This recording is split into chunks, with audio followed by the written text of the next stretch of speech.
नमस्कार साथियों। आज के क्लास में हम लोग प्रोनाउंस के बारे में जानेंगे दोस्त। इसके जितने भी कॉन्सेप्ट हैं दोस्त और उस कॉन्सेप्ट से रिलेटेड जो भी क्वेश्चंस होगा आज इस क्लास में हम लोग देखेंगे दोस्त। ठीक है, तो देख सकते हैं किस प्रकार से हम आप लोगों के लिए इस क्लास को रखे हैं दोस्त। सबसे पहले तो हम लोग पढ़ेंगे दोस्त कॉन्सेप्ट के बारे में। देख लीजिए यहाँ पे कॉन्सेप्ट है, ये कॉन्सेप्ट है दोस्त। फिर अगला स्लाइड में क्या रहेगा और उसके बाद फिर कॉन्सेप्ट है दोस्त।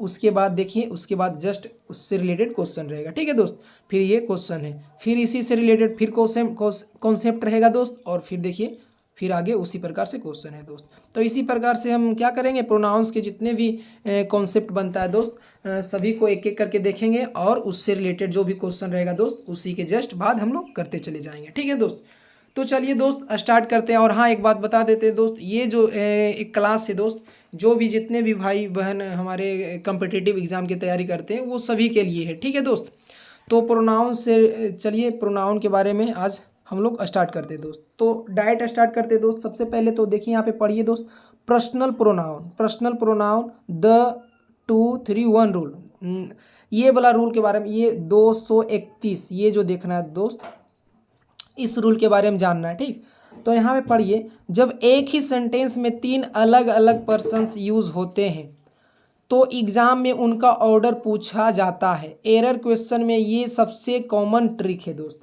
देखो दोस्त, जब एक ही सेंटेंस में क्या रहेगा, एक ही सेंटेंस में 3 अलग अलग पर्सन्स रहते हैं दोस्त। ठीक है, तो आपको उसको सही ऑर्डर में रखना चाहिए। पहला रहेगा सेकेंड पर्सन, उसके बाद थर्ड पर्सन, उसके बाद फर्स्ट पर्सन रहेगा दोस्त। अगर यहाँ पे अगर पहले आप आई यू एंड ही रख देते, I you and he will go बोलते हैं दोस्त, ये आपका क्या है, गलत है दोस्त। और इसी बात को अगर आप ऐसे बोलते हैं, यू पहले रखते हैं, उसके बाद ही, उसके बाद आई, उसके बाद will go, you he and I will go, तो ये आपका क्या हो जाएगा, राइट है। कहने का मतलब है दोस्त, सबसे पहले आएगा सेकेंड पर्सन, उसके बाद थर्ड पर्सन, उसके बाद फर्स्ट पर्सन आएगा दोस्त। ठीक है, सेकेंड पर्सन कहने का मतलब, तो सेकेंड में क्या आ जाता है, यू, और थर्ड पर्सन में क्या आ जाता है, ही सी इट और कोई नेम, और फर्स्ट पर्सन में क्या आ जाता है, यू आई और बी।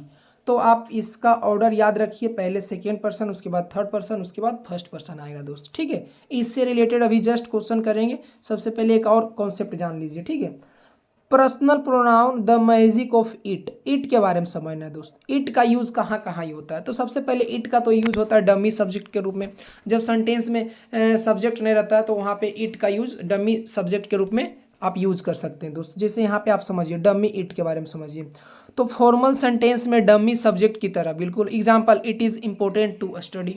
ये सेंटेंस में क्या है, कोई सब्जेक्ट नहीं था तो हम डमी सब्जेक्ट किसका यूज़ कर लिए, इट का। ठीक है, और अगर सब्जेक्ट पे अगर जोर डालना हो, अगर सब्जेक्ट पे अगर किसी पर्सन पर जोर एम्फेसाइज डालने के लिए इट का प्रयोग करते हैं, जैसे it is I, it is Ram, तो वहाँ पे इट का प्रयोग कर सकते हैं। और इट का और भी कई जगह प्रयोग होता है दोस्त, उसको भी देख लेते हैं। तो कहता है कि वेदर, टाइम और डिस्टेंस, मौसम, समय और दूरी बताने के लिए भी इट का प्रयोग करते हैं। जैसे it is raining, it is 5 PM, it is far. तो इस प्रकार से आप इट का प्रयोग कर सकते हैं दोस्त। चलिए अब हम लोग क्वेश्चंस देखेंगे दोस्त। सबसे पहले तो आप बताइए, देखिए पहले क्वेश्चन पढ़िएगा दोस्त, उसके बाद आपके पास आपके सामने 4 ऑप्शन है, बताइए क्या होगा। तो पहला क्वेश्चन में कह रहा है करेक्ट सेंटेंस चुनिए। ये 4 गो आपके सामने लिखा हुआ है, आप उसमें से जो करेक्ट है, सही है, उसको आप चुनिए दोस्त। कौन सा सही है बताइए। तो अभी हम आपको बताए थे दोस्त, जो पर्सन होते हैं, first person, second person, third person, अगर एक ही सेंटेंस में आ जाए, तीनों एक ही सेंटेंस में आ जाए, तो उसका ऑर्डर होता है, पहले सेकेंड पर्सन आएगा, उसके बाद थर्ड पर्सन, उसके बाद फर्स्ट पर्सन। तो किस में है देख लीजिए, आपका राइट ऑप्शन बी हो जाएगा, पहले सेकेंड पर्सन, उसके बाद थर्ड पर्सन, उसके बाद फर्स्ट पर्सन दोस्त। ठीक है, तो ये आपका सही हो जाएगा। चलिए आइए second number question, identify correct use of it. अब इट से रिलेटेड जो सेंटेंस यहाँ पे लिखा हुआ है, 4 गो सेंटेंस है दोस्त, बताइए क्या किसमें होगा। और एक बात और जान लीजिए, इट का जो प्रयोग होता है लिविंग के साथ नहीं होता है। ठीक है, वो ज़्यादातर नॉन लिविंग में होता है, और कुछ में जैसे वेदर, मौसम बताना हो, टाइम बताना हो, या एक प्रकार से दूरी बताना हो, तो वहाँ पे इट का प्रयोग डमी के रूप में, डमी सब्जेक्ट के रूप में कर सकते हैं। तो बताइए क्या होगा, it is Ram, it is raining, it is boy, it is pen. तो दोस्त आप यहाँ पे देख लीजिए, ये जो इट इज़ बॉय नहीं होगा, इट इज़ पेन नहीं होगा, इट इज़ राम नहीं होगा, ये आपका इट इज़ रेनिंग हो जाएगा। क्या हो जाएगा, इट इज़ रेनिंग हो जाएगा दोस्त। ठीक है, चलिए आइए और देखिए अगला क्वेश्चन देखिए। तो पहला ये कॉन्सेप्ट, ये तीसरा नंबर क्वेश्चन पढ़िए दोस्त, me and he are going. बताइए दोस्त क्या सही है, ये जो सेंटेंस लिखा हुआ सही है। क्या अगर गलती है तो कहाँ पे गलती बताइए, मी गलत लिखा हुआ, ही गलत लिखा हुआ, आर या नो एरर। तो दोस्त सब्जेक्ट के रूप में हमेशा सब्जेक्टिव केस का यूज़ किया जाता है। यहाँ पे जो मी आप देख रहे हैं आपका क्या ऑब्जेक्टिव केस, जो कि गलत है दोस्त। मी के जगह क्या आना चाहिए, आई आना चाहिए, सही था। तो आपसे पूछ रहा एरर, तो एरर मी है, आपका ऑप्शन ए हो जाएगा। ठीक है दोस्त। चलिए क्वेश्चन नंबर 4 में चूज करेक्ट। इट इज़ खाली स्थान who did this. It is खाली स्थान हु डिड दिस, बताइए दोस्त। तो इट इज़ जब आपको सब्जेक्ट पे जोर डालना हो तो आप क्या करते हैं, एक प्रकार से इट का प्रयोग करते हैं। तो it is me, it is I, it is mine या इट इज़ माई सेल्फ। तो दोस्त ये हो जाएगा it is I who did this हो जाएगा। ठीक है। चलिए यहाँ पे अब देखिए दोस्त दूसरा कॉन्सेप्ट पढ़ते हैं, पोसेसिव प्रोनाउंस से रिलेटेड। तो यहाँ पे पढ़िए पोसेसिव प्रोनाउंस के बारे में क्या लिखा हुआ है। तो जो आपका पोसेसिव प्रोनाउन होता है दोस्त, mine, yours, hers, ours, theirs, अकेले आते हैं। इनके ठीक बाद नाउन नहीं आता है दोस्त, आपको जानना है दोस्त, इनके बाद ठीक नाउन नहीं आता। ठीक है, ये अकेले आते हैं। जैसे आप यहाँ पे देख सकते हैं, डोंट से मतलब आप नहीं कर सकते this is mine book. Mine है, माइन अगर आप लिख दिए तो इसके बाद आप नाउन नहीं लिखिएगा, ये अकेले आता है। ये क्या है आपका गलत है। और वही एक तरफ देखिए सही लिखे, this is my book, adjective plus noun. हाँ एक बात और जान लीजिए दोस्त, अगर पोसेसिव एडजेक्टिव है जैसे माई, योर, हर, आवर, देर, तो वहाँ पे उसके बाद नाउन आएगा, जस्ट उसके ठीक बाद क्या आएगा, नाउन आएगा। लेकिन अगर पोसेसिव प्रोनाउन है, जैसे ये वाला पोसेसिव प्रोनाउन है दोस्त, तो ये अकेले आता है, इसके बाद नाउन नहीं आता। जैसे यहाँ पे देख सकते हैं दिस बुक इज़ माइन, ये बिल्कुल क्या है, प्रोनाउन एलोन है, अकेला है। चलिए यहाँ पे देख सकते हैं कुछ बात लिखा हुआ दोस्त, डबल पोसेसिव अवॉइड करें। अगर डबल पोसेसिव लिखा हुआ है तो उसको क्या करें, अवॉइड करें। कभी भी माई और माइन एक साथ यूज़ मत करें। जिससे रॉन्ग में क्या लिखा हुआ, this is my book of mine, ये क्या है, इसमें क्या है, डबल पोसेसिव है, माई भी है और माइन भी है, आपका क्या है, गलत हो जाएगा दोस्त। कभी भी यूज़ एक साथ ना करें। चलिए आइए अब इससे रिलेटेड क्वेश्चन कर लेते हैं दोस्त। बताइए इनकरेक्ट सेंटेंस पहचानिए। ये चार सेंटेंस लिखा हुआ है दोस्त, इसमें से एक सेंटेंस क्या है आपका इनकरेक्ट है, गलत है, आप उसको पहचानिए क्या है। तो दिस इज़ माई बुक आपका सही है, पहला तो आपका सही है। This book is mine, this book is mine, mine बिल्कुल अकेले आया, ये भी सही है। दिस इज़ माइन बुक दोस्त, यहाँ पे देख सकते हैं माइन के साथ क्या है, नाउन है। ये माइन हमेशा अकेले आता है, एक प्रकार से पोसेसिव प्रोनाउन क्या होता है, अकेले आता है। इसके जस्ट बाद क्या आ गया है, नाउन आ गया, तो ये आपका गलत हो जाएगा। तो इसका मतलब आपका राइट आंसर यही हो जाएगा दोस्त। अब चलिए 6 नंबर क्वेश्चन पढ़िए, feel correct. This house is, खाली स्थान बताना क्या है। तो हर, हर्स, सी, हर सेल्फ। दोस्त दिस हाउस इज, अब यहाँ पे खाली स्थान है। अब देखो यहाँ पे तो सब्जेक्टिव केस आएगा नहीं। सब्जेक्टिव केस वर्ब के बाद आप जान लीजिए, वर्ब के पहले सब्जेक्ट होता है और वर्ब के बाद ऑब्जेक्ट होता है या कुछ और हो, सब्जेक्ट नहीं होता है। ठीक है, ज़्यादातर तो ऑब्जेक्ट होता है और वर्ब के पहले सब्जेक्ट होता है दोस्त। हर सेल्फ तो ये रिफ्लेक्सिव प्रोनाउन है, होगा नहीं। अब बात है हर और हर्स, अब ये दोनों में अंतर क्या है दोस्त, हर आपका पोसेसिव एडजेक्टिव है, जो इसके बाद क्या आना चाहिए, नाउन आना चाहिए। अगर आप हर यहाँ पे लगा दीजिएगा दोस्त तो इसके बाद नाउन तो नहीं है, तो ये आपका गलत हो जाएगा। लेकिन हर्स जो आपका सही है, क्योंकि इसके बाद कुछ नहीं रहता, कोई चीज़ नहीं, ये अकेले आता है। ठीक है, तो ये आपका राइट आंसर बी हो जाएगा।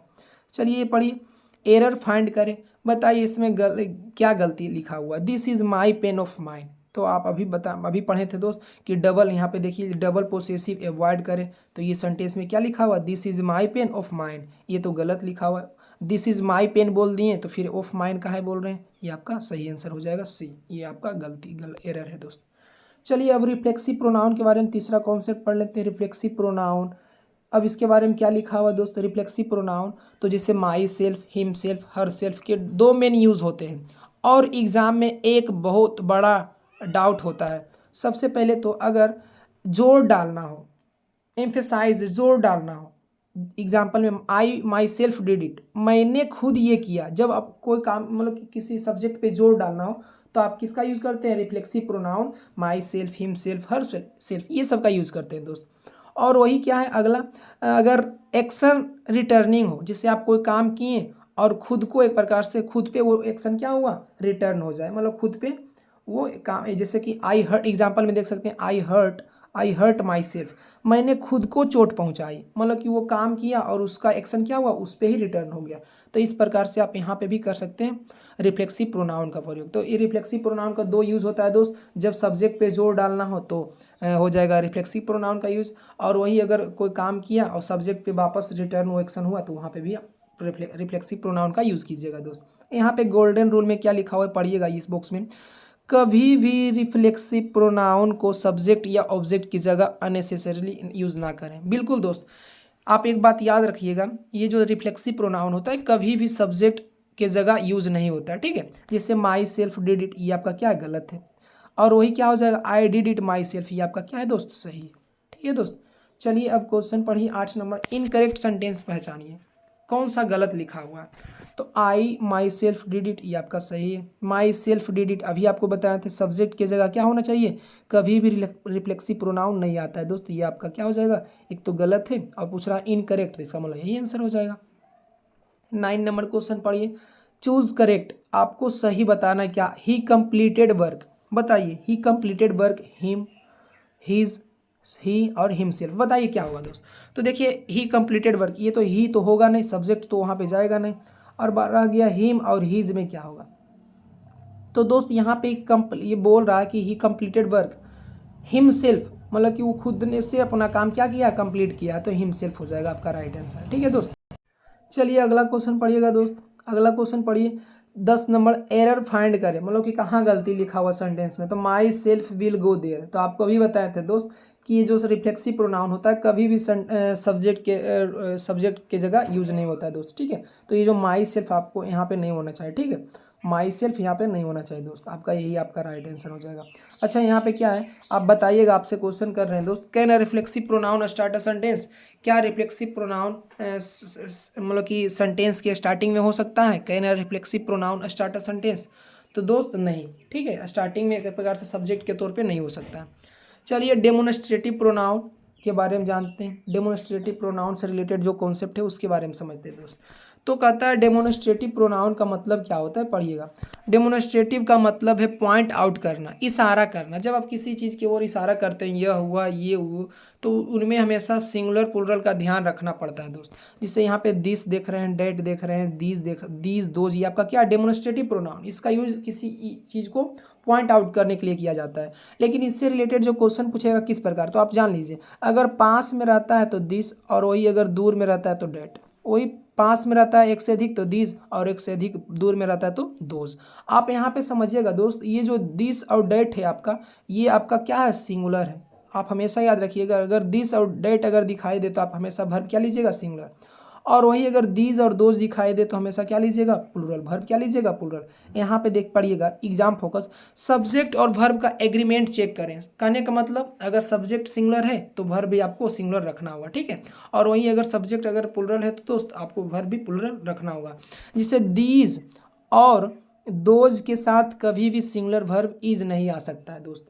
आया समझ में, ये जो आपका दीज हो गया और ये दोज है आपका दोस्त, ये कभी भी सिंगुलर वर्ब नहीं लेता। ठीक है, चलिए अब इससे रिलेटेड क्वेश्चन करते हैं दोस्त। तो दोस्त 11 नंबर क्वेश्चन है, चूज करेक्ट, बताइए कौन सा सही है। खाली स्थान आर माई बुक्स, ये 11 नंबर पढ़िए। तो दिस, डेट, दीज, इट, बताइए क्या होगा। तो दोस्त यहाँ पे आर है, इसका मतलब क्या है, ये हमें क्या आएगा, या तो दीज आएगा या दोज आएगा। दिस और डेट तो सिंगुलर वर्ब लेता है, तो यहाँ पे दीज आ जाएगा दोस्त। ठीक है, चलिए ये एरर फाइंड करें, बताइए इसमें एरर क्या है। दीज इज माई पेन, तो दोस्त इज है। अच्छा बताइए दीज और इज जो साथ में लिखा हुआ है क्या सही है, एक सिंगुलर है और एक प्लूरल है। दीज जो आपका क्या है, आपका प्लूरल है, और इज क्या है, सिंगुलर है, जो कि गलत है दोस्त। इसमें सब्जेक्ट वर्ब का एग्रीमेंट नहीं हो रहा। तो आपको क्या करना होगा, यहाँ से दीज हटाना होगा, दीज आपको क्या करना होगा, हटाना होगा। तो एरर को हो रहा है, एरर फाइंड करना है दोस्त, तो आपका क्या हो जाएगा, दीज हो जाएगा। ठीक है, चलिए दोस्त अब यहाँ पे interrogative plus relative pronoun, interrogative relative, ये जो हु हुम ये सब जो होता है दोस्त, ये क्या करता है, ये जोड़ने का काम करता है। रिलेटिव प्रोनाउन ही एक ऐसा प्रोनाउन है जो दो सेंटेंस को क्या करता है, जोड़ने का काम करता है दोस्त। ठीक है, तो इसमें अंतर समझना, हु और हुम के बारे में अंतर समझ लेना है दोस्त। तो ये तो पहले तो ध्यान रखिए, हु और हुम जो आता है ये सब एक प्रकार से लिविंग के लिए यूज होता है। ये क्या होता है, जैसे कोई सब्जेक्ट का एक बार यूज कर दिए तो दोबारा तो उसको आप रिपीट नहीं कर सकते हैं, उसकी जगह हु आएगा या हुम आएगा। और एक बात और याद रखना है दोस्त, जो हु और हुम है ये हमेशा किसके जगह आएगा, लिविंग चीज़ों के लिए, एक प्रकार से लिविंग चीज़ों के जगह, लिविंग के स्थान पे आता है। ठीक है, अब थोड़ा सा डिफरेंस पता कर लेना, हु और हुम में क्या अंतर है। तो हु जो आता है, हु कौन है, वर्क, यहाँ पे लिखा हुआ वर्क्स एज द सब्जेक्ट, जो एक्शन करता है, मतलब कि सब्जेक्ट के रूप में आता है। हु जो आता है किसके जगह आता है, सब्जेक्ट की जगह। और वही ये जो एक प्रकार से ही सी दे रहेगा उसकी जगह रिप्लेस क्या कर देंगे, हु कर देंगे दोस्त। जैसे एग्जाम्पल में the boy who is honest, the boy, फिर उसी के बारे में क्या बताया गया है, जो क्या है ईमानदार है।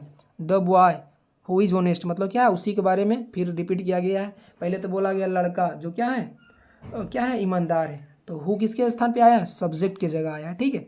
अब यहाँ पे होम किसको या जिसको इसका क्या है यूज होता है, तो वर्क्स एज द ऑब्जेक्ट, जिस पर एक्शन होता है, मतलब कि ये ऑब्जेक्ट के स्थान पे आता है।